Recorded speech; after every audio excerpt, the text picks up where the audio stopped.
आखिर यति धेरै कडाईभरि पोखिने गरी सेजन चटनी किन, कसरी र कति दिनको लागि बनाए?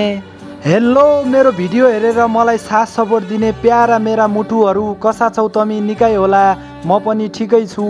आज होटल पुग्ने बित्तिकै सेजन चटनी बनाउन लागे, किनकि सेजन चटनी बिहानको लागि मात्र थियो, तर साँझको लागि पनि रेडी गर्नु थियो।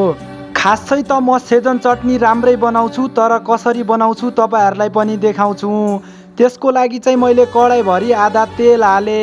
तेल गरम भइसकेपछि माथिबाट साबुत लाल मिर्ची र स्टार फुल हालेर त्यसपछि चाहिँ मैले फाइन प्याज हालिदिएँ। प्याज हालिसकेपछि मजाले पिलो कलरको भइसकेपछि त्यसपछि चाहिँ मैले लसुन हालेँ। लसुन पछि चाहिँ लसुन मजाले गोल्डन कलर भइसकेपछि त्यसपछि चाहिँ मैले अदरक हालेँ र यसलाई एकदमै राम्रो तरिकाले चलाउनु पर्छ, जल्नु चाहिँ भएन। त्यसपछि चाहिँ मैले माथिबाट हरियो देखिने हरियो खुर्सानी हालिदिएँ। मैले चाहिँ एक एक डब्बा गरेर पहिला नै पिसेर राखेको थिएँ। पिस्दाखेरि चाहिँ तपाईँले धेरै मसिनो पनि नै र धेरै मोटो पनि पिस्नुहुन्न।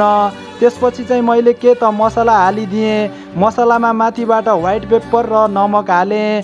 त्यसपछि चाहिँ अजिनामोटो पनि हालिदिएँ। अजिनामोटो त धेरै हाल्नुहुन्न, तर रेगुलर पनि युज गर्नुहुन्न।